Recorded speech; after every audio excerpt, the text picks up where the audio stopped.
আনাজদের উত্তরসূরি যারা এখানে শুয়ে আছেন তাদেরকে আমরা শনাক্ত করতে পারবো, যারা বিপুল রক্ত দিয়ে দেশকে স্বৈরাচার মুক্ত করেছিল। তৌফিক দেন আমরা যেন সেই সকল নাম জানা শহীদদের পরিচয়টা শনাক্ত করতে পারি।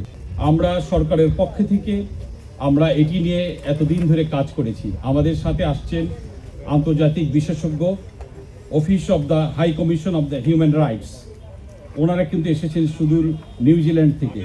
এখানে সিআইডির অফিসারদের, এখানে যারা যারা স্টেক হোল্ডার আছে, ফরেন্সিক, ডক্টরস, সিটি কর্পোরেশনের লোকজন, বিভাগীয় কমিশনার, ঢাকা মেট্রোপলিটন পুলিশের সদস্যবৃন্দ, সকলকে তারা কিন্তু নিবিড়ভাবে প্রশিক্ষিত করেছেন। একটি প্রোটোকল অনুযায়ী, আন্তর্জাতিক প্রোটোকল অনুযায়ী যেভাবে এই কাজগুলো করা হয় সেইভাবে উনি কিন্তু আমাদেরকে প্রশিক্ষিত করেছেন। আজকে কিন্তু এই মহৎ কাজটি আমরা করব। আমরা মনে করি এই কাজটি করার পরে আমাদের বুক থেকে একটি দায়ভার, জাতির একটি দায়ভার থেকে আমরা মুক্ত হব। আমরা সর্বশক্তিমান আল্লাহর সাহায্য চাই যে আল্লাহ পাক যেন আমাদেরকে তৌফিক দেন, আমরা যেন সেই সকল নাম জানা শহীদদের পরিচয়টা শনাক্ত করতে পারি। আপনারা দেখেছেন তাদের আত্মীয় স্বজন, পিতা মাতা, ভাই বোনেরা এখানে আসছেন, তারা কিন্তু এতদিন ধরে ঘুরেছেন তাদের সেই সকল স্বজনদেরকে চিহ্নিত করার জন্য। আমরা অবশ্যই দৃঢ়ভাবে বিশ্বাস করি আজকে থেকে যে কাজটি শুরু হবে, আমরা জানি না কতদিন লাগবে, আমরা অবশ্যই আমাদের সেই সকল আনাজদের উত্তরসূরি যারা এখানে শুয়ে আছেন তাদেরকে আমরা শনাক্ত করতে পারবো, যারা বিপুল রক্ত দিয়ে দেশকে স্বৈরাচার মুক্ত করেছিলেন। আমরা তাদেরকে শনাক্ত করতে পারবো।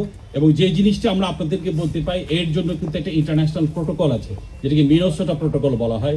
সেই প্রোটোকল অনুযায়ী আন্তর্জাতিক প্রত্যেকটা স্টেপ লক্ষ্য করে আমরা কিন্তু আমাদের বিশেষজ্ঞ, আন্তর্জাতিকভাবে উনি 40 বছর ধরে এই কাজে, প্রায় 60টির মতো দেশে কিন্তু এই কাজ করেছেন, এই কাজে নেতৃত্ব উনি দিয়েছেন। তো সেই প্রোটোকল অনুযায়ী আমরা এই কাজটিকে সম্পন্ন করব। আমরা আজকে আপনাদেরকে শুধু এটুকু বলতে চাই যে আমরা আপনাদের কাছে স্বনির্ভরভাবে অনুরোধ করছি, এটি অত্যন্ত মহৎ একটি কাজ। এই কাজটির জন্য আপনারা ইতিপূর্বে আমাদেরকে সহযোগিতা করেছেন, আমরা যেন এই কাজটি সুন্দরভাবে করতে পারি। আর সিআইডির তরফ থেকে আমরা আপনাদেরকে আবারও অভিনন্দন জানাচ্ছি।